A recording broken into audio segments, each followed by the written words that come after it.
이 시간 본문은 욥이 소발의 두 번째 말에 대답하는 내용입니다. 우리는 지금까지 욥기를 계속 보아오면서 먼저는 욥이 당한 큰 고난에 대해서 그 욥기 앞부분에서 우리가 먼저 보았었습니다. 그리고 이어서 욥을 찾아온 세 친구들이 있었는데 이 세 친구들이 번갈아 가면서 욥을 정죄하고 욥을 책망을 했었고, 이에 욥이 답변하는 내용을 계속해서 지금 보고 있는 것입니다.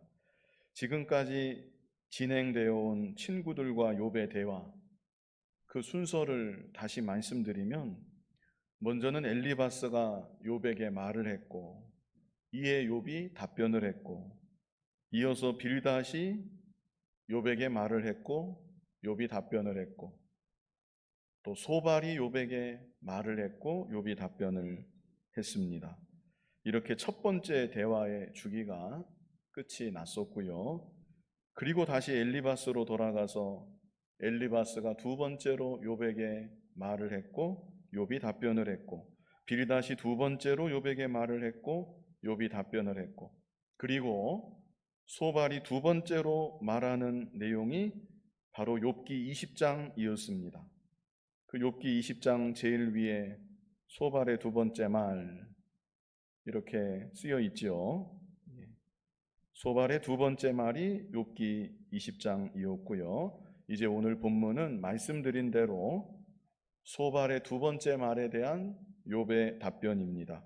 그래서 이것으로 친구들과 욥의 대화, 사실 대화라기보다는 논쟁에 가까운데 그 두 번째 주기가 오늘 본문으로서 마무리가 되는 것입니다. 친구들의 기본 논리는 항상 똑같았습니다. 말하는 어조나 강도가 가면 갈수록 점점 더 세지는 것일 뿐, 기본 논리는 처음부터 계속해서 끝까지 똑같다는 것. 그것은 한마디로 인과 응보의 논리입니다.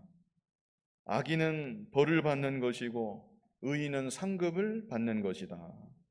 그런데 네가 이렇게 큰 고난을 받는 것을 보니까 너는 분명히 큰 죄를 지은 것이다. 어서 네 죄를 자백하고 회개해라. 친구들은 계속 욥을 몰아붙이고 잊지도 않은 욥의 죄를 계속해서 추궁하고 있는 것입니다. 그런데 오늘 본문을 보면 욥이 친구들의 논리에 정면으로 반박을 하고 있습니다. 그것은 한마디로 악인들이 형통한 경우도 분명히 있더라. 욥이 오늘 본문에서 그것을 강력하게 말하는 것을 보게 됩니다. 자, 이 시간 본문의 양은 아주 긴데요. 그러나 내용은 그렇게 어렵지가 않습니다. 한 절 한 절 함께 읽으면서 기록된 말씀의 뜻을 잘 이해하시고 말씀을 통해 은혜 받는 시간이 다 되셨으면 좋겠습니다. 자, 먼저는 본문 1절로 2절 우리 같이 한번 읽어보겠습니다. 욥이 대답하여 이르되 너희는 내 말을 자세히 들으라.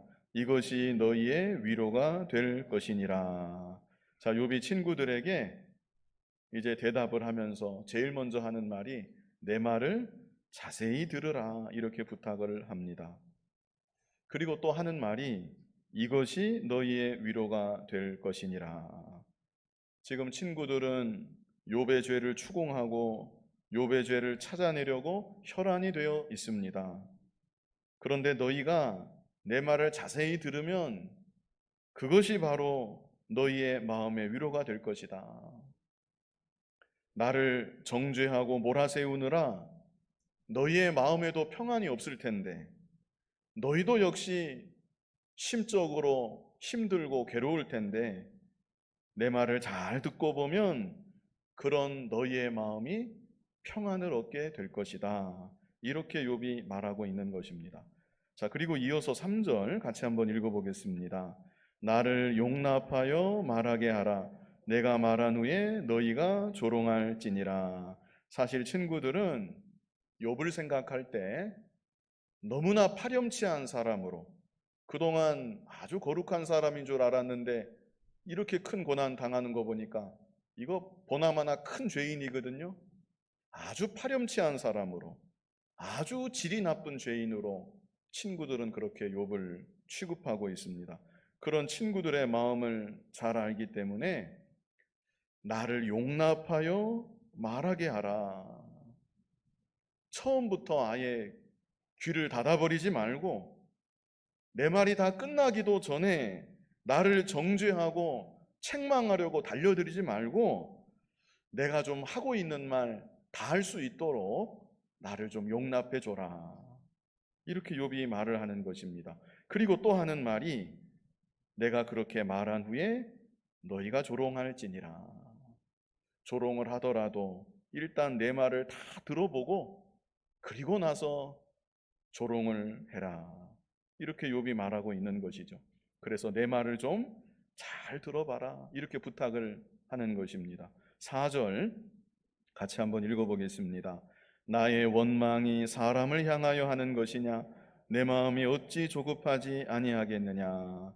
욥의 원망은 사람을 향하여 하는 것이 아니라는 것이죠.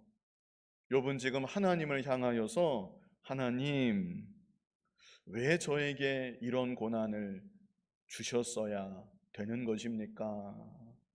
제가 무슨 큰 죄를 하나님 앞에 지은 것입니까? 이렇게 욥은 계속해서 하나님께 여쭙고 있습니다. 그런데 하나님이 아무 응답이 없으십니다. 아무런 감동도 주지 아니하십니다. 그래서 하나님을 향해 좀 원망하는 마음이 욥에게 있었던 것 같습니다. 그리고 또 하는 말이 그래서 내 마음이 어찌 조급하지 아니하겠느냐. 하나님께서 답을 주지 아니하시니까 아무리 기도해도 응답도 없고 감동도 없으니까 자기 마음이 답답하고 초조하다는 것입니다. 자, 5절 말씀 같이 한번 읽어보겠습니다. 너희가 나를 보면 놀라리라. 손으로 입을 가리리라. 자, 지금 친구들은 욥을 제대로 보고 있지 못한 겁니다. 그러나 너희가 정말로 나를 제대로 바라본다면 고난받는 나의 이 모습을 제대로 너희가 바라본다면 손으로 입을 가리리라. 무슨 뜻이겠습니까? 너무나 안타까워서 너무나 불쌍해서 어찌하지 못하고 욥을 바라보며 입을 가릴 수밖에 없다는 것이죠. 사실 친구들이 처음에는 다 이랬었습니다. 그러나 시간이 감에 따라서 욥을 불쌍히 여기는 마음은 점점 사라지고 욥을 정죄하는 마음만이 남고 그 마음이 점점 더 커져서 이제는 욥의 고통을 아예 바라보지 못하고 있는 것이죠. 6절 말씀 같이 읽어보겠습니다. 내가 기억하기만 하여도 불안하고 두려움이 내 몸을 잡는구나. 충분히 이해가 되는 구절입니다. 욥이 당한 고난을 한번 생각해 보십시오. 그냥 미쳐버리지 않은 것만 해도 참 대단한 것입니다. 욥이 지금 제정신을 가지고 하나님께 기도하는 그 모습만 보아도 이건 보통 정신력이 아니고 보통 믿음이 아닌 것입니다. 정말 트라우마가 남을 만한 끔찍한 일을 욥은 겪었습니다. 그래서 욥도 자기가 경험했던 일들, 전 재산이 하루아침에 다 없어지고 자식들이 다 죽고 그때의 일들을 다시 생각하고 기억을 하기만 해도 불안하고 마음이 불안해진다는 것입니다. 이제 더 이상 잃어버릴 것은 없지만 그때의 일을 생각만 하면 막 가슴이 뛰고 마음이 불안해지고 두려움이 내 몸을 잡는구나. 두려움이 나를 완전히 사로잡아 버리는 것처럼 그런 상태가 되고 만다는 것이죠. 그래서 욥이 지금 하고 싶은 말은 오늘 제목입니다. 그런 나를 무시하지 말고 그런 나를 무조건 조롱부터 하려고 하지 말고 이제부터 내가 하는 말을 제발 잘 들어달라. 귀 기울여 들어달라. 욥이 지금 이 말을 하고 있는 것이죠. 자, 이제 7절부터 욥이 정말로 하고 싶은 말을 이제 7절부터 하는 것입니다. 제가 서두에 설명드린 대로 친구들의 인과응보의 논리를 이제 7절부터 정면으로 반박하고 있는 것입니다. 자, 뜻을 생각하면서 자, 한 절 한 절 우리 읽겠는데요. 7절부터 13절까지 7절부터 13절까지 무슨 뜻인지 한번 생각해 보시면서 우리 7절로 13절을 같이 한번 읽어보겠습니다. 어찌하여 악인이 생존하고 장수하며 세력이 강하냐? 그들의 후손이 앞에서 그들과 함께 굳게 서고 자손이 그들의 목전에서 그러하구나. 그들의 집이 평안하여 두려움이 없고 하나님의 매가 그들 위에 임하지 아니하며 그들의 수소는 새끼를 베고 그들의 암소는 낙태한 일이 없이 새끼를 낳는구나. 그들은 아이들을 양떼같이 내보내고 그들의 자녀들은 춤추는구나. 그들은 소고와 수금으로 노래하고 피리 불어 즐기며 그들의 날을 행복하게 지내다가 잠깐 사이에 수월에 내려가느니라. 자, 이해가 되시죠? 예. 아마 이해가 되실 줄로 압니다. 자, 한마디로 무슨 말 하는 겁니까? 어찌하여 악인이 저렇게 형통하게 잘 살고 있는가? 욥이 이런 의문을 제기하고 있는 것이죠.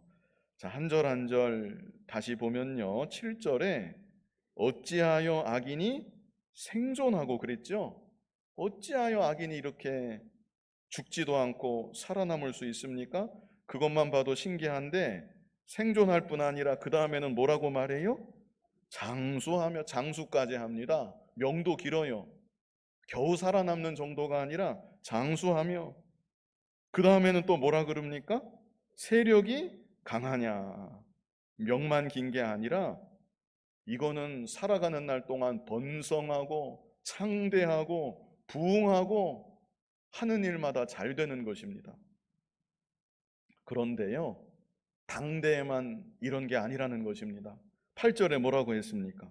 그들의 후손이 앞에서 그들과 함께 굳게 서고 자손이 그들의 목전에서 그러하구나. 이거는 후손들까지 강건합니다. 이건 악인들의 계대가 견고하게 이어져 내려가는 것이죠. 9절에는 또 뭐라고 합니까? 그들의 집이 평안하여 두려움이 없고 가정도 평안합니다. 가정이 너무나 평안해요. 10절에는 그들의 수소는 새끼를 베고 그들의 암소는 낙태하는 일이 없이 새끼를 낳는구나. 악인들의 집에 있는 가축들도 건강합니다. 가축들도 새끼를 잘 낳습니다. 11절에는 그들은 아이들을 양떼같이 내보내고 그들의 자녀들은 춤추는구나. 이것은 가정에 기쁨이 가득하다. 가정에 행복이 가득하다. 12절과 13절에도 그들은 소고와 수금으로 노래하고 피리 불어 즐기며 얼마나 행복한 모습입니까? 화목하고 행복합니다. 그리고 13절에 그들의 날을 행복하게 지내다가 그 다음에 뭐라 그래요? 잠깐 사이에 수월에 내려가느니라. 왜 오복에도 있잖아요. 예? 고통 없이 죽는 거. 죽을 때도 보니까 행복하게 잘 살다가 죽을 때도 고통 없이 잘 죽는다는 것입니다. 잠깐 고통을 받는 것 같다가 곧 세상을 떠나더라. 그래서 처음부터 끝까지 악인들이 이렇게 번성하고 창성하고 행복을 누리고 복되게 살아가고 고통 없이 세상을 떠나고 이것이 어찌된 일이냐. 욥이 의문을 제기하는 것입니다. 자, 14절로 15절 같이 한번 읽어보겠습니다. 그러할지라도 그들은 하나님께 말하기를 우리를 떠나소서 우리가 주의 도리 알기를 바라지 아니하나이다. 전능자가 누구이기에 우리가 섬기며 우리가 그에게 기도한들 무슨 소용이 있으랴 하는구나. 하나님을 섬기려 한다는 것입니까? 그렇지 않다는 것입니까? 전혀 그렇지 않다는 것이죠. 전도하는 사람이 있으면 아예 거부합니다. 외면하고 받지도 않습니다. 왜 무엇 때문에 우리가 하나님을 섬겨야 됩니까? 하나님이 누구신데 왜 우리가 하나님에게 기도를 해야 됩니까? 이렇게 악인들은 교만하게 나아간다는 것입니다. 자, 그런데요, 정말로 중요한 말이 16절에 있습니다. 16절. 우리 16절 같이 한번 읽어보겠습니다.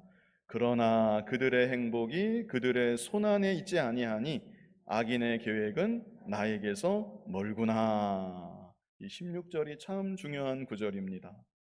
그러나 그들의 행복이 그들의 손안에 있지 아니하다. 자, 그들이 잘나서 행복한 줄 압니다. 그러나 사실 그들의 행복은 그들의 손안에 있는 것이 아니다. 그러면 누구 손안에 있는 것입니까? 하나님의 손안에 있는 것입니다. 하나님이 왜 그렇게 하시는 줄은 잘 모르겠지만 하나님의 뜻 가운데 잠시 그들에게 행복을 허락하시는 것 뿐이라는 얘기입니다. 자, 그리고 더 중요한 것은 그 다음 구절인데요. 욥이 또 뭐라고 말합니까? 악인의 계획은 뭐래요? 나에게서 멀구나. 이게 무슨 뜻일까요? 비록 악인들이 형통하고 악인들이 잘 살고 악인들이 행복하다 할지라도 나는 결코 악인들처럼 살지 않겠다. 이런 뜻입니다.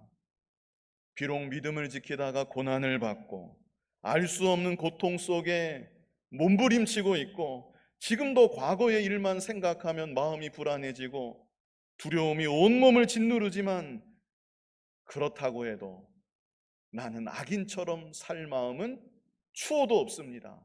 그럴 생각은 나에게 전혀 없습니다. 욥이 이렇게 말하고 있는 것입니다. 오늘날 우리들도 악인이 잘 되는 것을 부러워해서는 안 됩니다. 악인까지는 아니라도 신앙을 양보했는데 그래도 믿음을 지킨다고 지킨 나보다 더 잘 된다. 적당히 타협하면서 살아가는데 늘 봉사하고 헌신하는 나보다 더 잘 산다. 그런 것을 부러워해서는 안 되는 것입니다.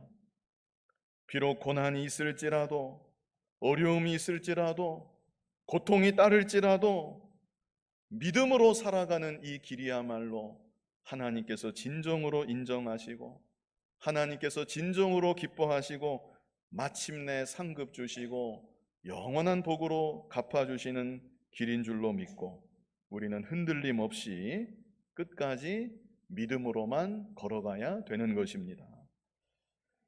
자, 그리고 이어지는 17절로 21절에서는요. 그러나 악인에 대한 심판이 아예 없는 것은 아니다. 욥이 이 말을 또 하고 있습니다. 앞에서는 악인들이 형통함이 어찌 된 일이냐 욥이 의문을 제기했었는데 여기 17절로 21절에서는 전부가 다 그런 것은 아니다. 악인들이 전부가 다 형통한 것은 아니고 하나님의 심판이 나타나는 경우가 분명히 있다. 이 사실을 욥이 또한 여기 17절로 21절에서 말하고 있습니다. 자, 뜻을 생각하면서 17절로 21절 같이 한번 읽어보겠습니다. 악인의 등불이 꺼짐과 재앙이 그들에게 닥침과 하나님이 진노하사 그들을 곤고하게 하심이 몇 번인가? 그들이 바람 앞에 건불같이 폭풍에 날려가는 겨같이 되었도다. 하나님은 그의 죄악을 그의 자손들을 위하여 쌓아두시며 그에게 갚으실 것을 알게 하시기를 원하노라. 자기의 멸망을 자기의 눈으로 보게 하며 전능자의 진노를 마시게 할 것이니라. 그의 달수가 다하면 자기 집에 대하여 무슨 관계가 있겠느냐. 제가 먼저 설명드린 그대로입니다. 악인들에게 하나님의 심판이 나타나는 경우가 이렇게 분명히 있다. 그런데 여기서 주목해서 보실 것은 17절 제일 끝부분을 보면 뭐라고 했습니까? 몇 번인가 그런 구절 있죠? 17절 제일 끝에 몇 번인가 이렇게 되는 일이 몇 번인가 많지는 않다는 것입니다. 항상 그런 것은 아니라는 것입니다. 그러나 하나님께서 눈에 보이는 잠시 이 세상에서도 악인들을 심판하시는 일은 분명히 있다. 욥이 이것을 말하는 것이죠. 그래서 하나님의 공의의 손길 자체가 아예 없다고 말하는 것은 아니라고 앞에서 했던 자기의 말을 보완하고 있는 것입니다. 그러나 다시 22절로 34절에서는 하나님께서 악인들을 당장에는 심판하지 아니하시는 일들이 종종 있다. 이것을 말함으로 친구들의 인과응보 논리가 잘못되었다는 것을 최종적으로 말하고 결론을 짓고 있습니다. 자, 먼저 22절을 우리 같이 한번 읽어보겠습니다. 그러나 하나님께서는 높은 자들을 심판하시나니 누가 능히 하나님께 지식을 가르치겠느냐. 자, 여기서 높은 자들 나오는데요. 여기서 높은 자들은 하늘에 있는 천사들을 말하는 것입니다. 22절에 높은 자들이 누구를 가리킨다고요? 천사들을 가리키는 것입니다. 하나님께서는 천사들도 심판하십니다. 영적인 존재, 우리 눈에 볼 수 없는 그 영계에서도 하나님께서는 천사들까지 심판하신다. 그런데 어찌 감히 하나님께 이렇다 저렇다 우리가 말할 수가 있겠느냐, 이런 뜻입니다. 그저 하나님의 주권에, 하나님의 선한 뜻에 모든 것을 맡길 뿐 하나님의 심판에 대해서 우리는 아무것도 할 말이 없다는 것이죠. 그리고 이어지는 여기 23절부터 악인에 대한 심판이 반드시 당장 임하는 것은 아니다. 악인들이 형통하는 경우가 분명히 이 땅에는 종종 있다. 이 말을 합니다. 23절로 24절 같이 한번 읽어보겠습니다. 어떤 사람은 죽도록 기운이 충실하여 안전하며 평안하고 그의 그릇에는 젖이 가득하며 그의 골수는 윤택하고. 여기서 어떤 사람은 악인을 말하는 것이죠.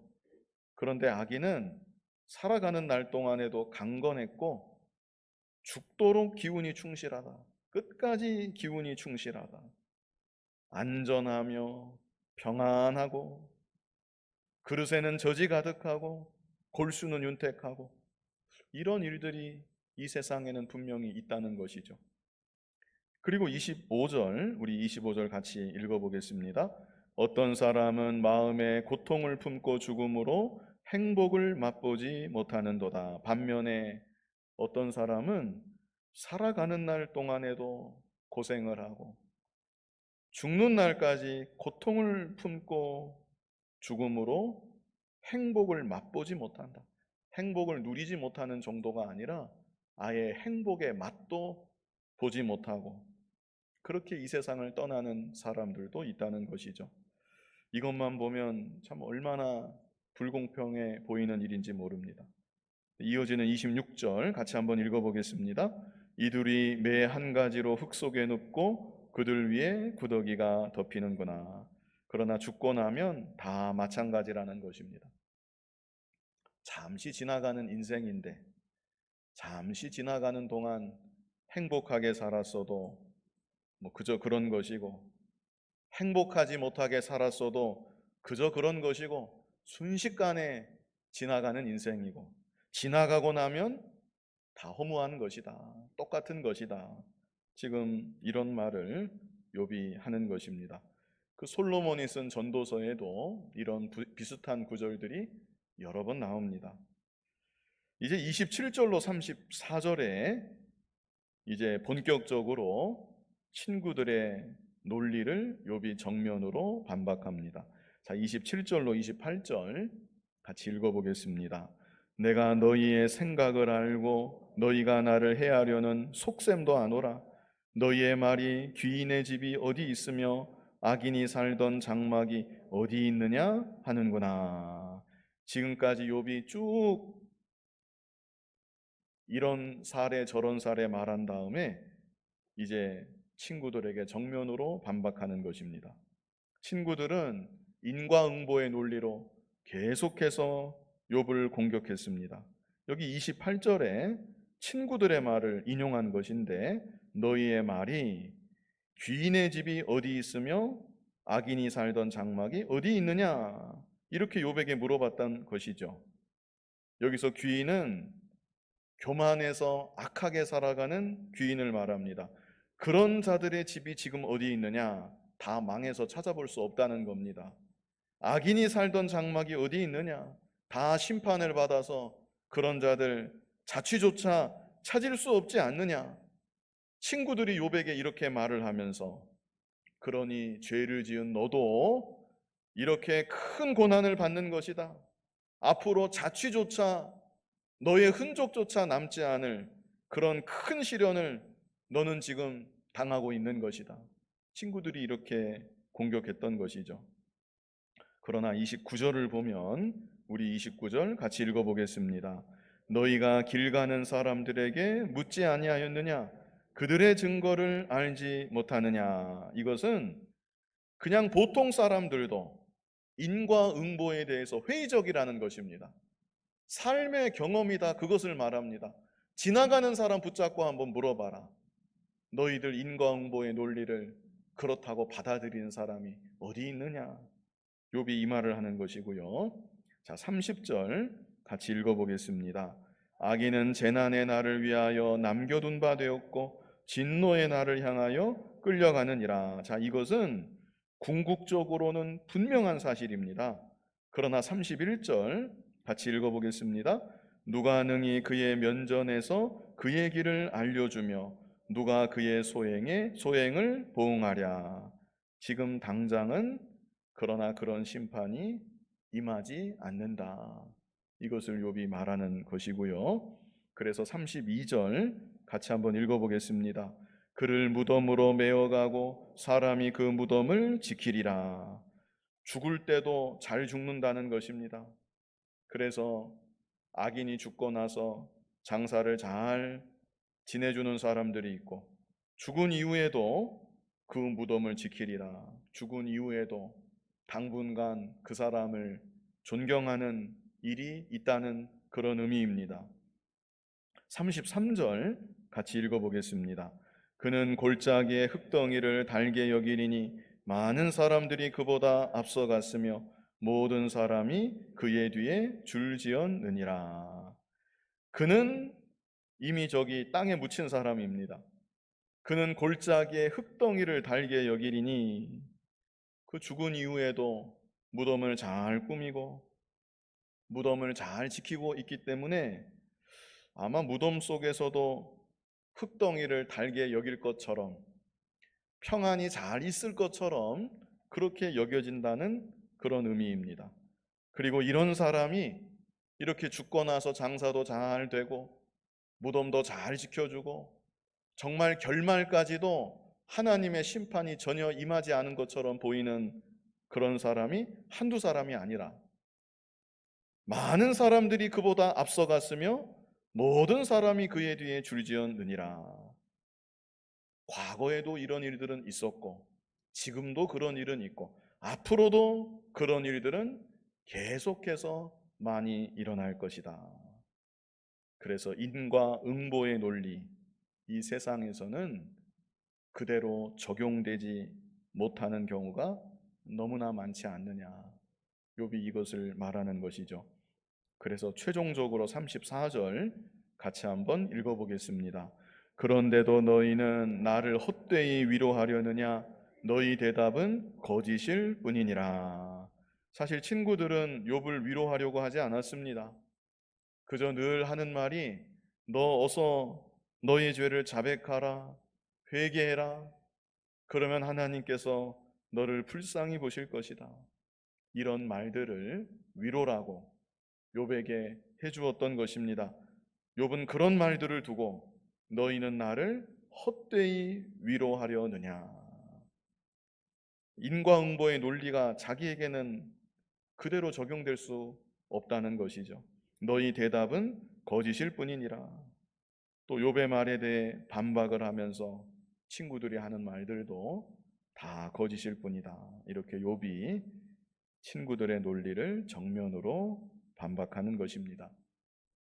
이 시간 본문의 내용은 우리들도 익히 생각해 봄직하고 또 실제 경험하는 일들이기도 합니다. 전에 제가 다른 교회에 있을 때 어떤 분이 저에게 물어보십니다. 교회를 여러 달 나오지 않으셔서 제가 신방을 가서 어서 오시라고 권면을 하는데 저에게 물어보시는 말이, 아니, 전도하러 가고 선교하러 가는 사람은 가다가 사고를 만나서 죽기도 하는데 주일날 교회 안 가고 놀러 가는 사람은 사고도 안 나고 즐겁게 잘만 갔다 오는데 그거는 왜 그런 겁니까? 똑같지는 않지만 이와 비슷한 의문들이 얼마든지 있을 수 있습니다. 예수님을 그래도 믿음으로 살아가는 나는 고난이 끊이지 않고 어렵고 힘든 일들이 무척 많은 것 같은데 예수님을 믿지도 않은 저 사람은 나보다 더 잘 사는 것 같고 더 행복한 것 같고 육신도 건강한 것 같고 자녀들도 속안썩이고 잘 크는 것 같은데 이게 도대체 어떻게 된 일인가? 그러나 우리가 알아야 될 것은 악인들에 대한 하나님의 심판이 반드시 있다는 것입니다. 때로는 더디게 보일지라도 또 잠시 우리가 살아가는 이 세상에서는 하나님의 선악간의 보응이 완전히 나타나지 않는 경우도 분명히 있을지라도 악인들은 그에 따른 하나님의 진노의 심판을 반드시 받는다. 우리는 이 사실을 잊어서는 안 되는 것입니다. 그러므로 우리들은 악인들의 형통을 부러워해서는 안 되고 혹이라도 그런 길을 따라가려고 미혹되어서도 안 되는 것입니다. 그리고 무엇보다 우리들에게는 우리 오전에 같이 상고한 대로 참된 만족과 감사의 삶을 누리며 살아갈 수 있는 귀한 은혜와 복이 우리에게는 이미 있다는 것입니다. 예수 그리스도의 대속의 피로 우리의 죄가 다 사함을 받았고 하나님이 우리를 하나님의 자녀로 사랑하여 주시고 하나님 아버지께서 지금도 우리를 안아주시고 품어주십니다. 영원한 천국에 이르기까지 하나님 품속에 우리들을 품어서 우리를 이끌어 가십니다. 그러므로 세상 바라보지 말고 환경이나 조건에 너무 영향받지 말고 하나님 안에서 참된 만족과 감사를 점점 더 누리면서 살아가고 하나님의 자녀로 택함받은 하늘나라 백성으로 오직 진리의 말씀을 붙잡고 믿음의 길을 끝까지 흔들림 없이 걸어갈 수 있는 여러분들이 다 되시기를 간절히 바랍니다. 거룩하신 아버지 하나님, 이 세상 살아가다 보면 도저히 이해할 수 없는 일들을 경험할 때가 있고 또 고난 앞에 고통 앞에 근심하고 힘들어할 때도 있는 우리들이지만 그러나 예수님을 믿음으로 말미암아 하나님의 자녀가 되었다는 사실, 영원한 아버지 나라 천국 백성이 되었다는 사실, 이 사실을 늘 생각하고 하나님 은혜 가운데 기뻐하고 감사하며 살아갈 수 있는 우리들 모두가 되게 하여 주시옵소서. 하나님의 선악간의 보응이 반드시 있다는 것을 믿음의 눈을 뜨고 바라보는 우리들 되게 하여 주셔서 잠시 이 세상 살아가는 동안 크고 작은 일들에 웃고 울지 아니하고 하나님 진리의 말씀만을 붙잡고 믿음의 정로로 흔들림 없이 걸어갈 수 있는 우리들 모두가 되게 하여 주시옵소서. 예수님 이름으로 기도하옵나이다. 아멘.